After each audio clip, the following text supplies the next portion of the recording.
Selamat siang pada peserta webinar sekalian, selamat datang. Kita saat ini hadir di seminar dengan topik aplikasi klinik terapi sel, stem cell, dan stromal vascular fraction. Dengan narasumber kita pada hari ini adalah Dr. Karina, spesialis bedah plastik, rekonstruksi, dan estetik. Beliau merupakan founder sekaligus CEO dari Yayasan Hayendra Peduli, Hayendra Lab, dan Klinik Hayendra. Halo Dr. Karina, selamat siang. Halo Dr. Jo, selamat siang.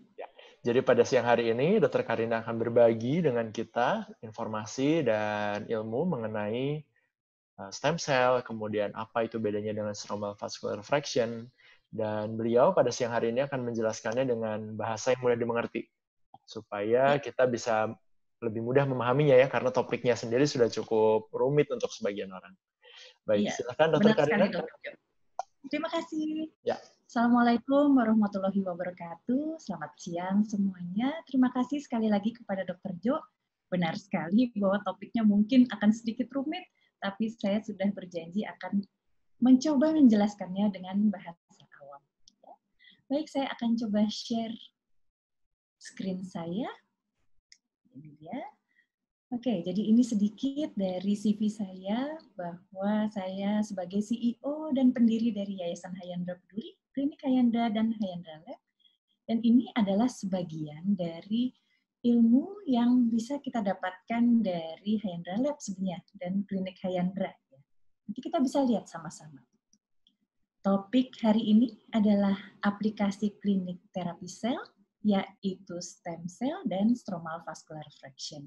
Perlu diketahui bahwa terapi sel ini banyak sekali ragamnya, tapi hari ini saya akan menjelaskan dua hal ini, ya, karena berkaitan sebenarnya satu dengan yang lain. Ini adalah disclosure dan disclaimer saya. Pendapat yang saya sampaikan di webinar hari ini tidak mewakili organisasi atau kelompok manapun. Jadi ini merupakan pengalaman pribadi dan pendapat pribadi yang didukung oleh data-data yang nanti bisa kita saksikan sama-sama. Oke, saya selalu memulai dengan apa itu stem cell. Karena menurut saya ini penting sekali untuk diketahui. Stem cell ini sudah banyak sekali dibicarakan, termasuk di Indonesia. Ya, di seluruh dunia juga banyak dibicarakan. Jadi kalau kita tidak mengerti dasar teorinya, saya khawatir kita bisa tertipu gitu dengan iklan-iklan yang belum tentu benar selama ini tentang stem cell. Jadi begini, tubuh manusia, termasuk saya, terdiri dari triliunan sel, seperti gambar ini nih, bulat-bulat ini ya, kecil-kecil, sampai saking kecilnya dia bisa dilihat di bawah mikroskop. Ini adalah gambaran asli nih, di bawah mikroskop yang diperbesar sekian puluh kali lipat dan diwarnai ya. Semua sel di tubuh kita wajib punya program bunuh diri sel yang bernama apoptosis. Kenapa dia harus bunuh diri? Karena kalau dia tumbuh terus, dia akan mengganggu keseimbangan di tubuh kita. Dan malah bisa menjadi penyakit yang kita sebut sebagai tumor atau kanker. Ya. Jadi sel itu harus bunuh diri dan harus diregenerasi dengan yang baru. Nah, pada saat suatu sel melakukan program bunuh diri sel, dia akan mengeluarkan sinyal minta tolong ke siapa? Ke stem cell sebagai induk dari semua sel itu. Jadi misalnya ini nih sel darah merah ya, dia melakukan program bunuh diri sel, mengirim sinyal ke stem cell. Stem cell menerima sinyal minta tolong tersebut akan membelah diri menjadi dua, yang satu tetap menjadi stem cell, ya. Yang satu lagi akan menjelma menjadi sel yang minta tolong itu. Nah, jadi sama nih. Sel-sel ini kan sel hidup, berarti stem cell juga merupakan sel hidup. Dan dia tidak bisa disimpan di dalam pil, kapsul, atau krim semahal itu semahal apapun deh harganya ya, jadi dia nggak bisa. Karena kalau bisa, kita menyimpan sel di dalam kapsul misalnya, kita akan menyimpan sel darah merah dulu, supaya kita nggak perlu punya PMI.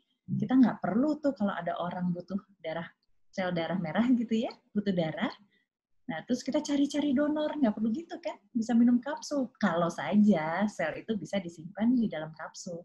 Pada kenyataannya nggak bisa. Ya, jadi masih belum ditemukan sampai detik ini caranya bagaimana. Nah, baik. Berarti stem cell itu sel hidup ya. Tadi fungsinya itu menggantikan sel yang bunuh diri. Nah, ternyata setelah ditemukan lebih lanjut, fungsi-fungsinya ada beberapa nih. Hebat sekali ternyata stem cell itu. Pertama, dia memiliki fungsi migrasi dan homing. Artinya apa? Dia bisa berjalan ke area yang rusak, sehingga fungsi ini penting untuk penyembuhan luka. Dan dia bisa melakukan suatu fungsi diferensiasi, sehingga dia bagus sekali untuk kerusakan-kerusakan akibat stroke misalnya, dan kerusakan akibat osteoartritis, katakanlah. Jadi kan tulang rawannya rusak tuh di lutut, ya. Jadi dia bisa memperbaiki. Lalu selanjutnya, dia juga mempunyai fungsi meregulasi sistem imun kita sehingga setimbang. Sehingga ini sangat baik untuk kasus-kasus penyakit autoimun. Dan yang terakhir, dan ditemukan ini yang paling hebat sebenarnya ya, dia mengeluarkan zat-zat yang bernama sitokin, kemokin, eksosom. Zat apa tuh? Ternyata itu adalah zat pembangun. Selain dia pakai untuk dirinya sendiri, dia memberikan zat itu ke sel-sel di sekitarnya. Sehingga stem cell sangat baik nih untuk kasus-kasus anti-aging. Ya, kebetulan saya seorang dokter bedah plastik juga. Jadi ini sangat berguna untuk perbaikan sel rambut dan kulit pada pasien-pasien anti-aging. Baik, jadi mengingat fungsi-fungsi tersebut, itulah sebabnya stem cell itu banyak sekali dipakai untuk berbagai kasus. Ya, contohnya yang tertulis di sini. Oke, sekarang kita udah ngerti nih stem cell itu sel hidup, fungsinya apa.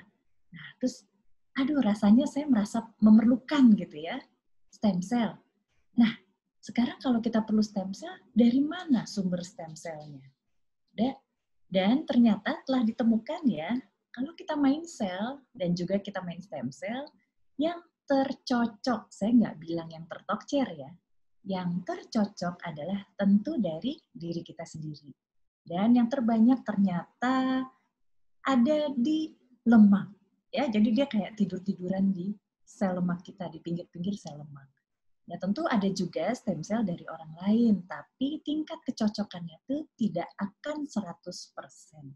Walaupun dari anak ke ibunya, dari anak ke kakaknya gitu. Ya, nggak bisa 100% cocok, itu sangat sulit. Nah, tadi kan di judul presentasi awal ya, ada stem cell, ada stromal vascular fraction. Nah, kedua hal ini sedikit berbeda. Sama-sama berasal dari lemak yang dilakukan penyedotan oleh dokter bedah plastik seperti saya ya. Lalu lemak itu akan dikirimkan ke laboratorium yang telah memiliki izin tentu, cGMP Lab Stem Cell. Lalu akan didapatkan suatu kumpulan sel, kalau kita lihat di tabung itu kayak pelet putih-putih gitu ya. Kita nggak tahu sih kalau lihat dengan mata awam gitu, mata biasa, bahkan saya gitu tanpa mikroskop, kita hanya bisa melihat itu seperti putih-putih pelet. Ternyata di dalamnya terdiri dari jutaan sampai miliaran sel yang bermacam-macam. Bisa dilihat di sini ada sel-sel adiposit, fibroblast, dan ada berbagai jenis stem cell. Jadi nggak cuma satu jenis stem cell. Dan ternyata sel-sel ini bisa langsung kita berikan ke pasien sebagai apa yang dinamakan stromal vascular fraction. Ya, jadi stromal vascular fraction ini adalah kumpulan semua sel itu. Namun bila kita ingin mengambil hanya satu jenis stem cell, yaitu mesenchymal stem cell, lalu dilakukan pembiakan sekitar 10-14 hari, baru diberikan ke pasien. Nah, itu yang dinamakan terapi stem cell. Jadi berbeda ya. Ada dua hal nih, dapatnya sama-sama dari lemak. Yang satu adalah kumpulan sel yang bernama SVF, yang satu lagi adalah satu jenis sel yang dibiak yang bernama stem cell. Ini agak rumit nih masih. Oke, saya coba ya dengan contohnya dengan makanan. Kalau SPF itu saya asosiasikan dia dengan salad buah, ya. Jadi Anda masih mendapatkan ada stroberinya, ada kiwinya, ada anggurnya, blueberry, ada jeruk, gitu ya. Nah itu dimakan semua, itu SPF. Tapi kalau hanya stroberinya saja yang diambil, lalu stroberi itu diperbanyak, dibiak, ya, menjadi 1 mangkok stroberi dan Anda hanya makan stroberinya saja. Itu yang dinamakan terapi stem cell. Di sini ada bedanya ya. Baik, lalu lanjut nih. Karena di seluruh dunia kan lalu mengenali, oh ada SPF dan ada stem cell. Lalu kubu terbagi 2 nih. Ada pemain SPF seperti saya dan tim, dan ada pemain stem cell yang lebih senang milih salah satu lalu biak-biak. Lalu ada nih, ini publikasi tahun 2015 loh, sudah lama ya, sudah 5 tahun yang lalu. Dicoba dibandingkan antara SPF dan stem cell. Dikatakan di sini bahwa SPF sama seperti stem cell, dia memiliki potensi yang luar biasa untuk berbagai penyakit, termasuk diabetes dan komplikasinya, penyakit-penyakit yang membutuhkan regenerasi syaraf, luka bakar, dan lain-lain. Ya, banyak sekali. Nah, lalu dicoba dibandingkan antara SPF dengan stem cell. Ternyata didapatkan hasil bahwa SPF memiliki efektivitas yang komparabel alias setara dengan stem cell untuk mengobati penyakit-penyakit tersebut. Ya, perlu diingat lagi, kembali lagi, ini publikasi tahun 2015. Dan lucunya, berjalan dengan waktu, lalu kita, ini saya ambil dari website PubMed ya, kita bisa melihat di sini bahwa semula, ya, di awalnya, lebih banyak clinical trial yang melibatkan stem cell. Namun ternyata sekarang, bahkan di tahun 2020 ini, terapi itu sudah bergeser ke stromal vascular fraction. Bahkan bisa dilihat di sini tidak ada lagi ya clinical trial yang melibatkan stem cell. Mungkin karena pada dasarnya itu SVF itu stromal vascular fraction ya bisa didapatkan langsung hari itu juga dan bisa langsung diberikan ke pasien. Jadi lebih cepat. Dan karena tidak ada proses pembiakan, tentu lebih murah. Ya, karena pembiakan itulah yang cukup memakan biaya, tidak hanya prosesinya saja. Ya, jadi sekarang seluruh dunia sudah mulai shifting ke arah pemakaian stromal vascular fraction. Nah, lalu biasanya banyak juga tim, termasuk tim kami, yang mencoba melakukan perbaikan terhadap fungsi dari stromal vascular fraction ya atau stem cell dengan PRP. Tapi saya tidak akan menerangkan secara detail karena akan dibicarakan di webinar selanjutnya. Di PRP ini atau platelet rich plasma adalah darah pasien yang lalu diambil hanya trombositnya saja, dicoba diaktifkan trombositnya, dan trombosit itu akan menghasilkan protein alami tubuh yang kita sebut sebagai growth factors. Ini caranya ya, pada pasien diambil darah. Kalau yang tadi kan stromal vascular fraction dari lemak ya, kalau PRP dari darah 10-20 cc, dilakukan pemisahan trombosit, pengaktifan, sampai didapat zat-zat sebanyak ini, bayangkan tersimpan di trombosit Anda. Dan PRP itu sebenarnya siap disuntikan dan biasanya digabungkan dengan SVF atau stem cell. Karena apa? Karena zat-zat ini akan memperbaiki kerja sel-sel Anda. Ya, jadi luar biasa, semuanya disediakan di tubuh. Jadi rasanya sampai detik ini saya pribadi berpikir kita mungkin tidak perlu melirik ke sel atau growth factors dari orang lain. Karena di badan Anda sendiri ini semua sudah tersedia. Ya. Topik tentang PRP akan dibicarakan lebih detail di webinar selanjutnya. Baik, sekarang saya akan sedikit mengulik regulasi karena pemerintah melalui Permenkes nomor 32 tahun 2018 sudah mengatur mengenai terapi sel ini termasuk SVF dan stem cell dan PRP. Ya, semuanya termasuk di Permenkes ini. Jadi, jangan khawatir bahwa di Indonesia itu regulasinya sudah sangat jelas dan sudah ditetapkan bahwa ada saat ini ya, detik ini ada 12 rumah sakit serta rumah sakit lain dan klinik lain yang terafiliasi dengan 12 rumah sakit ini yang ada di daftar saya ini, serta ada laboratorium cGMP stem cell yang sudah berizin dan resmi dapat melakukan layanan untuk pasien-pasien di seluruh Indonesia, ya, yang diikuti nantinya dengan riset. Jadi Permenkesnya sudah jelas nih, jadi jangan khawatir bahwa di Indonesia ini sudah ada tempat-tempat yang memang legal melakukan stem cell, SVF, PRP, dan terapi sel yang lain. Dan untuk laboratorium cGMP yang sudah berizin, sampai detik ini ada 6, dan Hyandra Lab, tempat saya menjadi CEO, ya, mendapatkan izin yang kelima, dan bentuknya seperti ini izinnya. Jadi sebagai pasien, saya rasa Anda juga berhak untuk menanyakan apakah tempat Anda dilakukan layanan terapi sel sudah memiliki izin. Ya, jadi ini lab-lab yang boleh bekerja sama dengan klinik ataupun rumah sakit yang terafiliasi dengan 12 rumah sakit tadi di seluruh Indonesia. Jangan khawatir, Permenkesnya sudah jelas kok. Baik, kita lanjut. Nah, sekarang mengenai tulisan-tulisan ya, publikasi, research, dan hasil-hasil pengalaman dari seluruh dunia.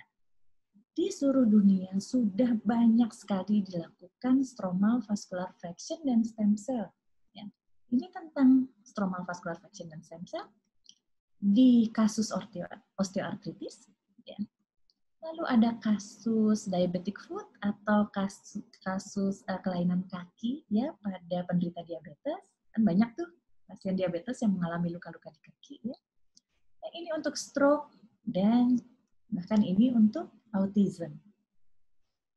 Ini saya dapatkan dari publikasi luar negeri. Ini untuk anti-aging, alopecia, kebotakan. Dan ini anti-aging di mana SVF dan stem cell itu dikombinasikan dengan penanaman lemak ya untuk misalnya katakanlah kalau makin tua kan kerutan senyumnya makin dalam tuh. Nah, kan suka dilakukan penyuntikan filler. Nah, ternyata filler yang teraman adalah kalau kita pakai lemak dari diri sendiri. Bila dikombinasikan dengan stem cell atau SVF tuh hasilnya akan lebih baik. Dan itu akan kami bahas lagi di webinar yang berikutnya ya. Itu tadi jurnal dari luar negeri. Nah, sekarang ya, tim Hyandra sendiri sudah melakukan banyak publikasi internasional dan nasional. Dan ini adalah sebagian di antara publikasi internasional keluaran tim Hyandra.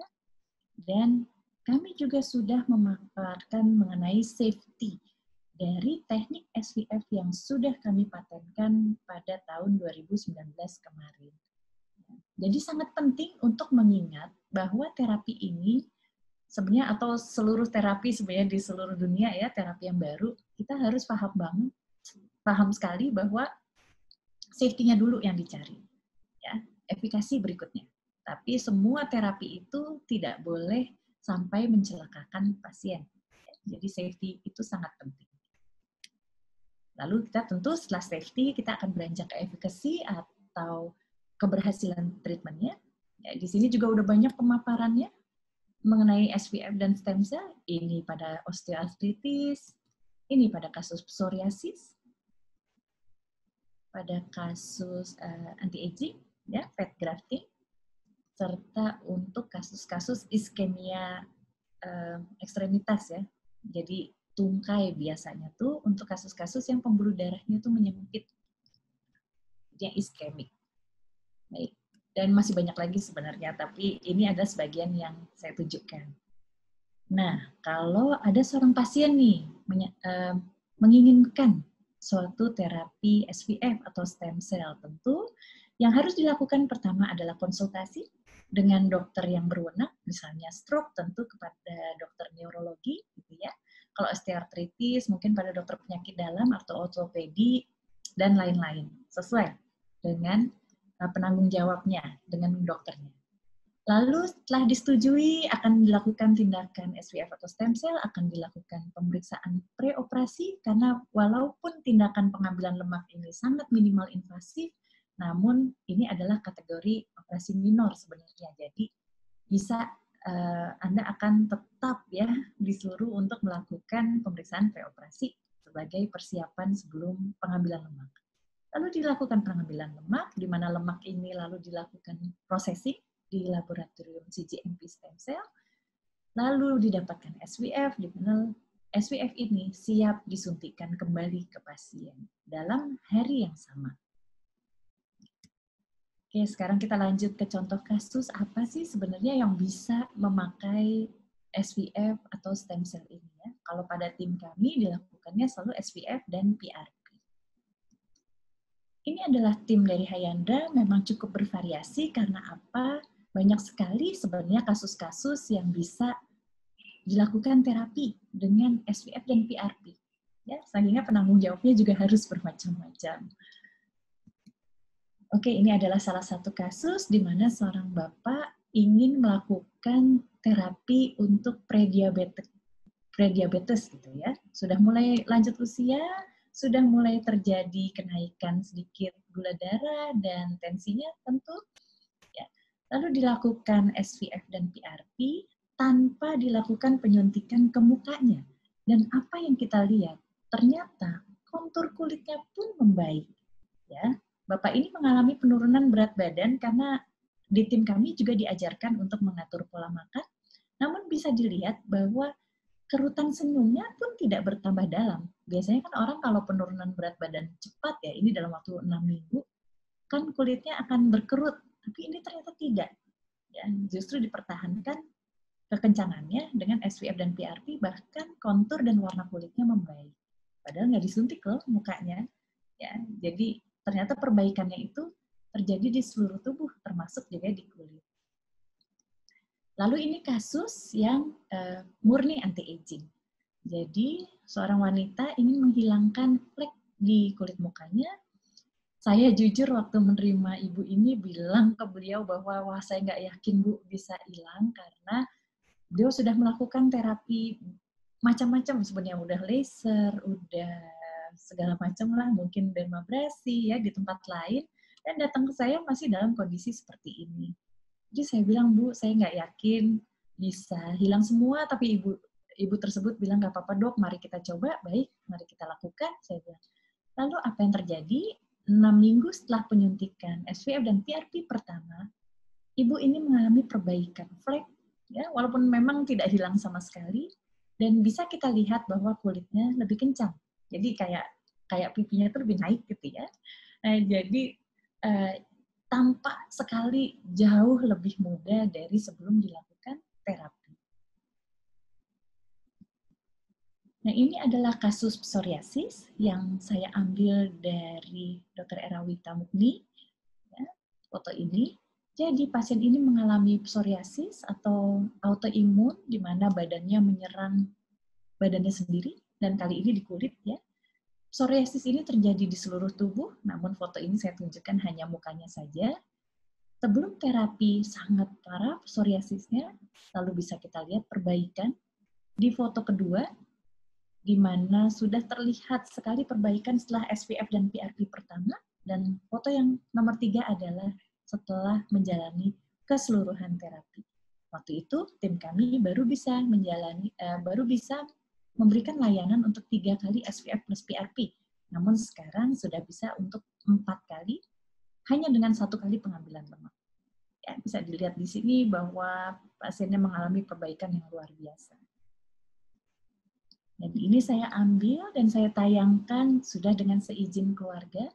Seorang anak usia 4 tahun mengalami kejang yang tidak dapat dihentikan, lalu masuk ICU, dan mengalami ischemic brain damage subakut.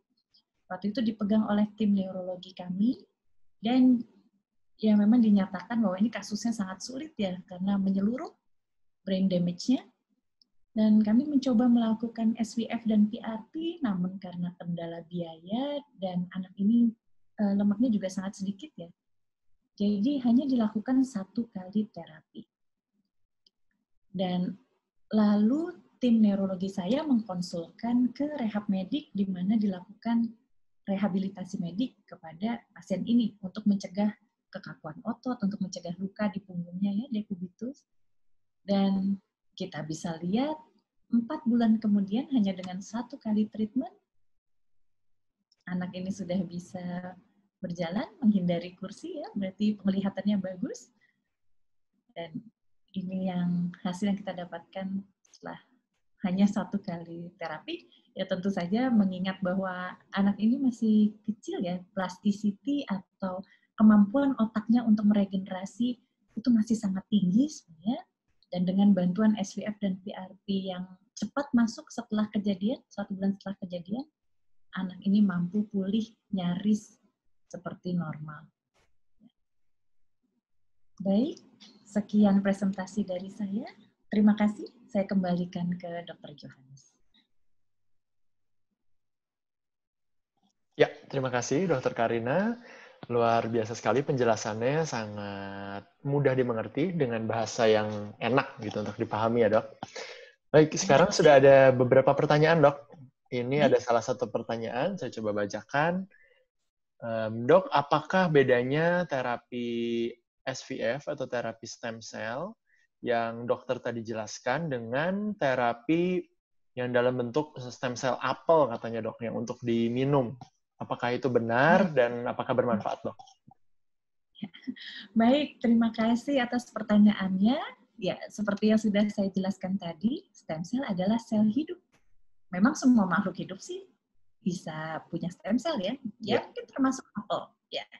Cuman masalahnya, kalau sudah diproses, lalu dimasukkan ke dalam kapsul, itu nggak akan bisa hidup lagi. Jadi yang Anda minum itu bukan stem cell hidup.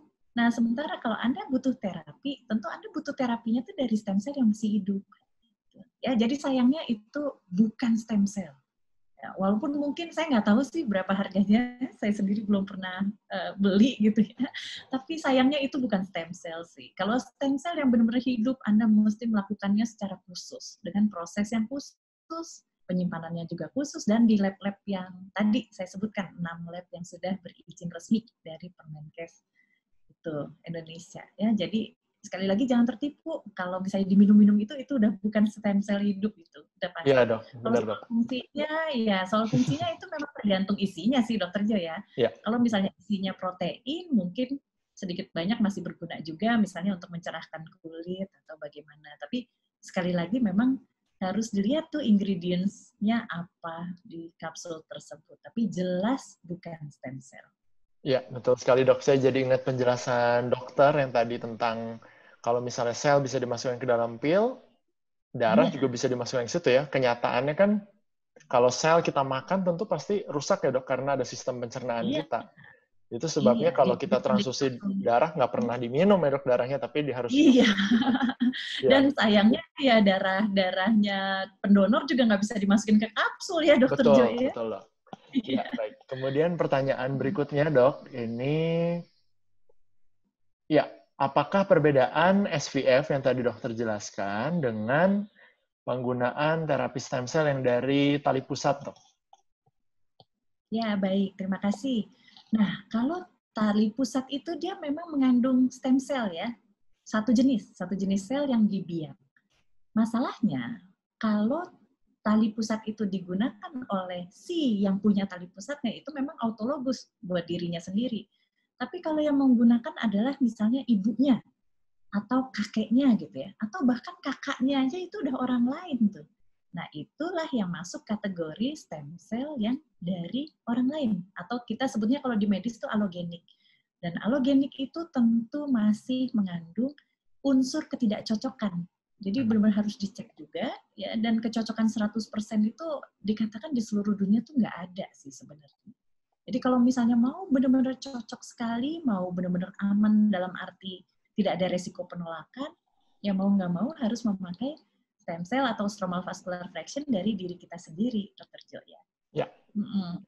Lebih aman ya, Dr. Jo ya. Betul loh. Sama seperti transfusi juga harus dicocok-cocokin gitu ya, kalau beda orang gitu ya.